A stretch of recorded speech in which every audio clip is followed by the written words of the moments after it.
তড়িৎ আধান, electric charge. অ্যাম্বারকে উল অথবা সিল্কের পশমের কাপড় দিয়ে ঘর্ষণ করলে এটি হালকা বস্তুকে আকর্ষণ করে। ইতিহাস অনুসারে এ তত্ত্বটি আবিষ্কারের কৃতিত্ব খ্রিস্টপূর্ব প্রায় 600 সালের গ্রিসের মিলিটাস শহরের থেলসকে দেওয়া হয়। ইলেকট্রিসিটি শব্দটির উৎপত্তি গ্রিক শব্দ ইলেকট্রন থেকে, যার অর্থ হচ্ছে অ্যাম্বার। এরকম অনেক পদার্থ যুগল জানা ছিল যেগুলোকে পরস্পর ঘর্ষণ করলে খড়, পিতবল এবং কাগজের ছোট টুকরোর মতো হালকা বস্তুকে আকর্ষণ করে নিতে পারে। তোমরা বাড়িতে নিম্নলিখিত কাজের মাধ্যমে এ ধরনের প্রভাবের অনুভব করতে পারো। চিত্র: দণ্ড এবং পিতবল। সমজাতীয় আধান পরস্পরকে বিকর্ষণ এবং বিপরীত জাতীয় আধান পরস্পরকে আকর্ষণ করে। এ সিল্কের সুতো কাচ দণ্ড। প্লাস্টিক দ্বন্দ্ব, সিল্কের সুতো প্লাস্টিক দ্বন্দ্ব, সিল্কের সুতো কাচ দ্বন্দ্ব। ডি নেগেটিভ, ই পজিটিভ, এফ নেগেটিভ। সাদা কাগজের কয়েকটি লম্বা সরু ফালি স্ট্রাইপস কেটে নাও এবং এগুলোকে হালকাভাবে ইস্ত্রি করে নাও। এগুলোকে টিভির পর্দা বা কম্পিউটার মনিটরের কাছে নিয়ে যাও। তোমরা দেখবে যে টুকরোগুলো পর্দার দিকে আকর্ষিত হচ্ছে। প্রকৃতপক্ষে এগুলো কিছুক্ষণ পর্দায় আটকে থাকে। যদি দুটি কাচ দণ্ডকে পশমের বা রেশমের কাপড় দিয়ে ঘষে পরস্পরের কাছে আনা হয় তবে এরা পরস্পরকে বিকর্ষণ করে। চিত্র এ। পশমের দুটো সুতা বা রেশমের কাপড়ের টুকরো দুটি যাদের সাহায্যে দণ্ডগুলোকে ঘষা হয়েছিল তারাও পরস্পরকে বিকর্ষণ করে, কিন্তু কাচ দণ্ড এবং পশম পরস্পরকে আকর্ষণ করে। অনুরূপভাবে দুটি প্লাস্টিক দণ্ডকে বিড়ালের লোম দিয়ে ঘষলে এরা পরস্পরকে বিকর্ষণ করে। চিত্র বি। কিন্তু বিড়ালের লোমকে আকর্ষণ করে, অন্যদিকে প্লাস্টিক দণ্ড কাচ দণ্ডকে আকর্ষণ করছে। চিত্র। এবং পশম বা রেশমকে বিকর্ষণ করছে যা দিয়ে কাচ দণ্ডকে ঘষা হয়েছিল। কাচ দণ্ডটি বিড়ালের লোমকে বিকর্ষণ করছে। যদি একটি প্লাস্টিক দণ্ডকে পশম দিয়ে ঘষে রেশম বা নাইলনের সুতো দিয়ে ঝুলানো দুটি পিত বলকে স্পর্শ করানো হয়, বর্তমানে আমরা পলিস্টাইরিন বল ব্যবহার করতে পারি, তবে বলগুলো পরস্পরকে বিকর্ষণ করে। চিত্র। এবং এরা দণ্ডটি দ্বারাও বিকর্ষিত হয়। পিত বলগুলোকে রেশম দিয়ে ঘষা কাচ দণ্ড দিয়ে স্পর্শ করানো হলেও অনুরূপ প্রভাব দেখা যায়। চিত্র।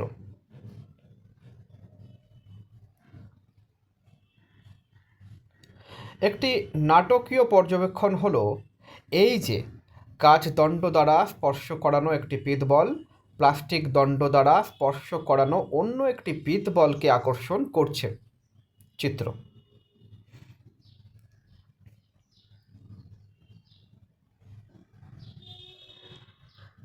Interactive animation on simple electrostatic experiment. Click the link.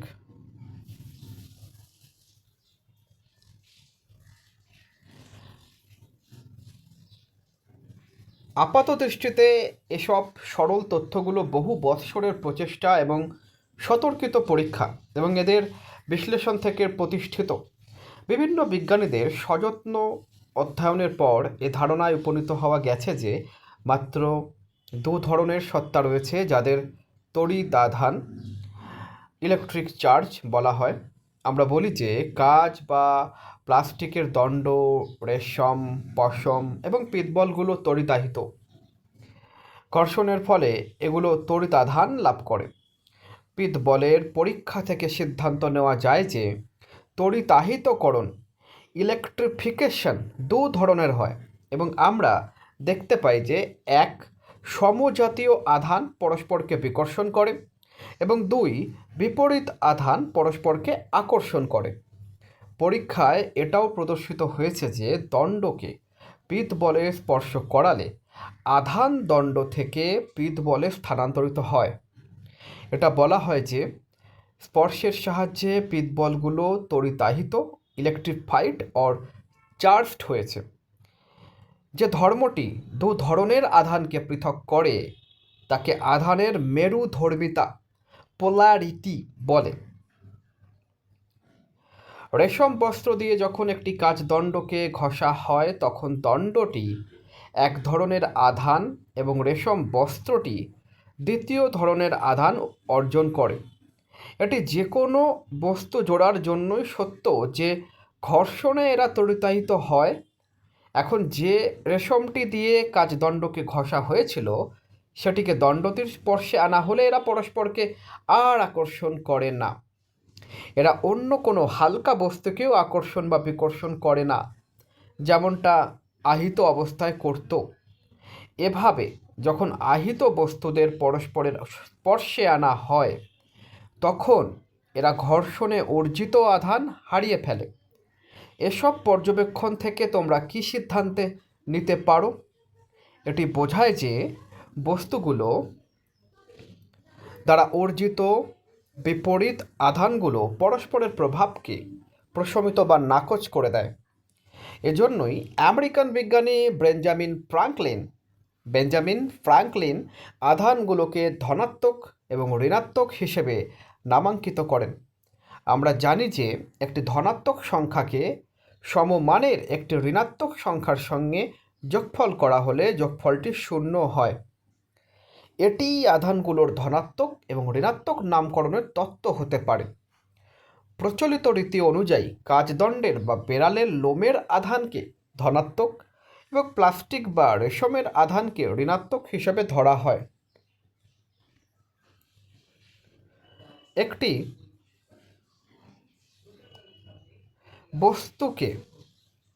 বস্তুতে তড়িৎ আধান থাকলে তবেই বলা হয় যে এটি তড়িদাহিত।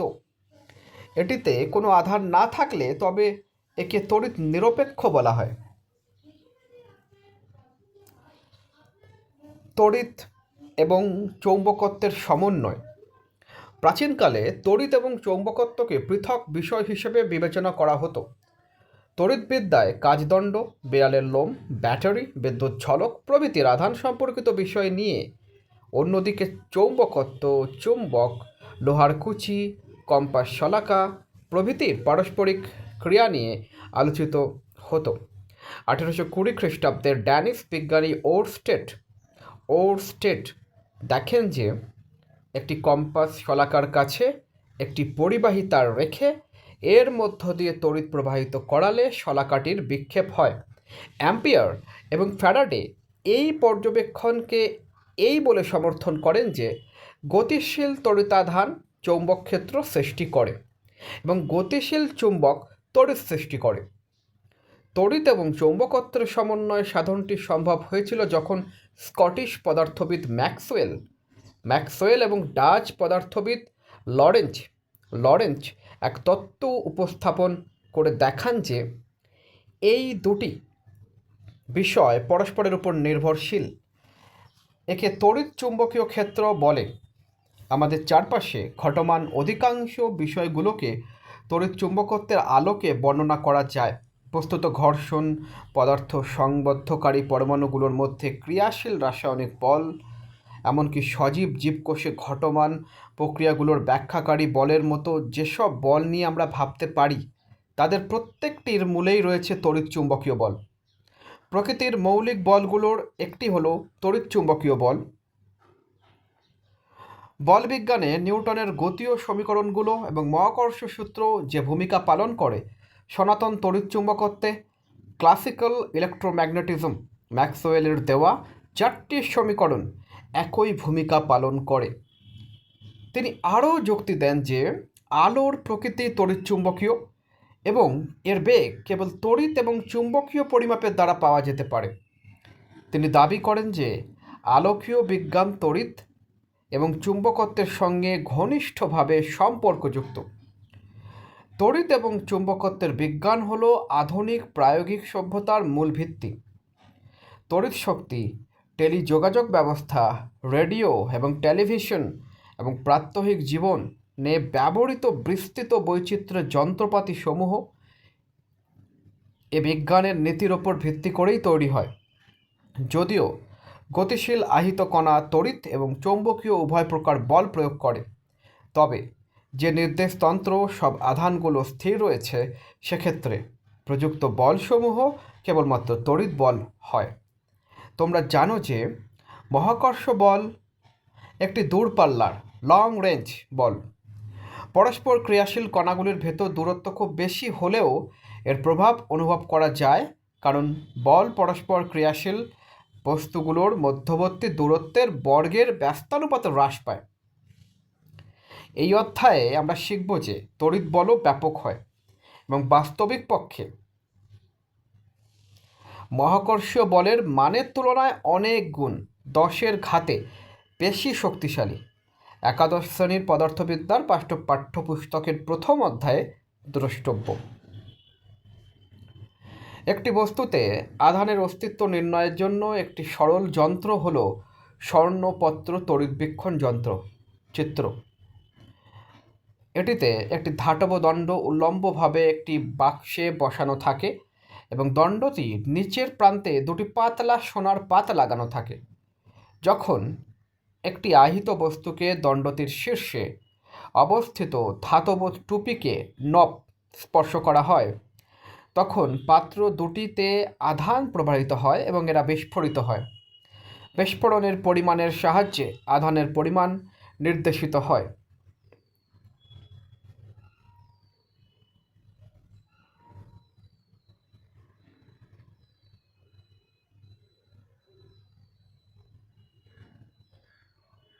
চিত্র: তড়িৎবীক্ষণ যন্ত্র। এ স্বর্ণপত্র তড়িৎবীক্ষণ যন্ত্র। বি একটি সরল তড়িৎবীক্ষণ যন্ত্রের রেখাচিত্র।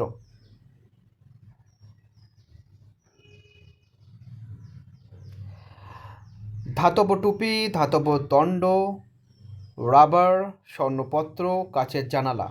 এ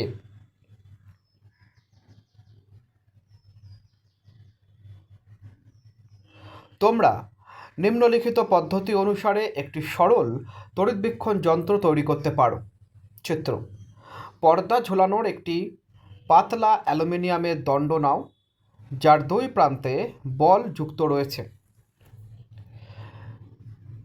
20 সেন্টিমিটার দৈর্ঘ্যের একটি টুকরো এভাবে কেটে নাও যেন দণ্ডের এক প্রান্তে একটি বল থাকে এবং অন্য প্রান্তটি চ্যাপ্টা করো। একটি বড় বোতল নাও যেন দণ্ডটি বোতলে থাকতে পারে এবং বোতলটির একটি কর্ক যুক্ত করা যেতে পারে। এই দণ্ডটির সুন্দরভাবে ধরে রাখার জন্য কর্কে একটি প্রয়োজনীয় মাপের ছিদ্র করো। রডটিকে এই ছিদ্রের মধ্য দিয়ে প্রবেশ করাও যেন কাটা অংশটি নিচের দিকে এবং বলযুক্ত অংশটি কর্কের ওপরে থাকে। একটি ছোট পাতলা অ্যালুমিনিয়ামের পাতকে ফয়েল প্রায় 6 সেন্টিমিটার দৈর্ঘ্যের মধ্যভাগে ভাঁজ করে দণ্ডটির চ্যাপ্টা অংশে সেলুলোজ টেপের সাহায্যে আটকে দাও। এটি তোমার তড়িৎবীক্ষণ যন্ত্রের পত্র তৈরি করে। বোতলে কর্কটিকে আটকাও যেন দণ্ডের বলযুক্ত অংশটি কর্ক থেকে প্রায় 5 সেন্টিমিটার উপরে থাকে। পাতগুলোর বিস্ফোরণ পরিমাপ করার জন্য আগে থেকেই একটি কাগজ স্কেলকে বোতলের ভেতরে রেখে দেওয়া যেতে পারে। এই বিস্ফোরণের সাহায্যে তড়িৎবীক্ষণ যন্ত্রে আধানের পরিমাণের একটি আনুমানিক পরিমাপ পাওয়া যায়। তড়িৎবীক্ষণ যন্ত্র কিভাবে কাজ করে তা বোঝার জন্য একটি সাদা কাগজের ফালি ব্যবহার করো, যা আমরা আহিত বস্তুদের মধ্যে আকর্ষণ দেখার জন্য ব্যবহার করেছিলাম। ফালিটিকে সমান দুভাগে ভাঁজ করো যেন ভাঁজের একটি দাগ তৈরি হয়। ফালিটিকে খোলো এবং চিত্রের মতো একে চূড়ার আকারে ভাঁজ করে মাউন্টেন ফোল্ড হালকা ইস্ত্রি করে নাও। এই ফালিটিকে ভাঁজ বরাবর চিমটি দিয়ে ধরো। তুমি লক্ষ্য করবে যে অংশ দুটি পরস্পর থেকে দূরে সরে যায়। এটি বোঝায় যে ইস্ত্রি করার ফলে ফালিটি আধান লাভ করে। যখন তুমি ফালিটিকে অর্ধেক ভাঁজ করো তখন উভয় অংশ সমান আধান লাভ করে, তাই এরা পরস্পরকে বিকর্ষণ করে। তড়িৎবীক্ষণ যন্ত্রের পত্রতে একই ঘটনা লক্ষ্য করা যায়। দণ্ডটির বলযুক্ত প্রান্তে একটি আহিত বস্তু স্পর্শ করালে আধান দণ্ডটিতে এবং তার সঙ্গে যুক্ত অ্যালুমিনিয়ামের পাতে স্থানান্তরিত হয়। পাতটির উভয় অংশ সমান আধান লাভ করে এবং এরা পরস্পরকে বিকর্ষণ করে। পত্র দুটির বিস্ফোরণ তাদের উপর অবস্থিত আধানের পরিমাণের উপর নির্ভর করে। চলো প্রথমে আমরা ধাতব বস্তু কিভাবে আধান লাভ করে তা বুঝতে চেষ্টা করি। চিত্র: কাগজের ফালি পরীক্ষা A, B, C। তোমরা জানো যে প্রত্যেক বস্তু অণু এবং বা পরমাণু নিয়ে গঠিত। যদিও সাধারণভাবে বস্তুগুলো তড়িৎ নিরপেক্ষ হয়, এদের আধান থাকে কিন্তু এদের আধান সম্পূর্ণভাবে প্রশমিত থাকে। যে বলগুলো পরমাণুগুলোকে সংঘবদ্ধ রাখে, কঠিনের ভেতর পরমাণুদের ধরে রাখে, আঠার আসঞ্জন বল, অ্যাডহেসিভ ফোর্স, পৃষ্ঠটানের সাথে যুক্ত বলসমূহ, প্রত্যেকের প্রকৃতি মূলত তাড়িতিক, যা আহিত কণাদের মধ্যেকার বল থেকে উদ্ভূত হয়। এভাবে তাড়িতিক বলটি সর্বব্যাপী হয় এবং আমাদের জীবনের সঙ্গে যুক্ত প্রতিটি ক্ষেত্র সাথে জড়িয়ে রয়েছে। কাজেই এই বল সম্পর্কে আমাদের আরও বিস্তৃতভাবে জানা দরকার। একটি আধান নিরপেক্ষ বস্তুকে আহিত করার জন্য আমাদের এক ধরনের আধানকে ওই বস্তুতে যোগ করা বা বস্তুটি থেকে আধান সরানো প্রয়োজন। যখন আমরা বলে থাকি যে একটি আহিত বস্তু আহিত, তখন আমরা এর আধানের আধিক্য বা আধানের ঘাটতিকে উল্লেখ করে থাকি। কঠিনের পরমাণুতে হালকাভাবে আবদ্ধ কিছু সংখ্যক ইলেকট্রনই আধান রূপে এক বস্তু থেকে অন্য বস্তুতে স্থানান্তরিত হয়। অতএব একটি বস্তু কিছু ইলেকট্রন বর্জন করে ধনাত্মক আধানে আহিত হতে পারে। অনুরূপভাবে একটি বস্তু ইলেকট্রন লাভ করে ঋণাত্মক আধানে আহিত হতে পারে।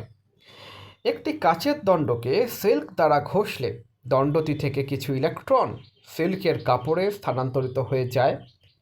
এভাবে দণ্ডটি ধনাত্মক আধানে আহিত হয় এবং সিল্কটি ঋণাত্মক আধান লাভ করে। ঘর্ষণ প্রক্রিয়ার কোনো নতুন আধান সৃষ্টি হয় না। আবার এই স্থানান্তরিত ইলেকট্রনের সংখ্যা বস্তুতে উপস্থিত মোট ইলেকট্রনের সংখ্যার তুলনায় খুবই কম হয়। বস্তুতে দৃঢ়ভাবে আবদ্ধ নয় এরূপ ইলেকট্রনগুলোই কেবলমাত্র ঘর্ষণের ফলে অন্য বস্তুতে স্থানান্তরিত হতে পারে। কাজেই একটি বস্তুকে যখন অন্য একটি বস্তু দিয়ে ঘর্ষণ করা হয়, বস্তু দুটি আধান লাভ করে এবং এজন্যই ঘর্ষণের দ্বারা বস্তুর আহিতকরণ দেখানোর জন্য আমাদেরকে পদার্থের কিছু নির্দিষ্ট যুগল বাছাই করে নিতে হয়।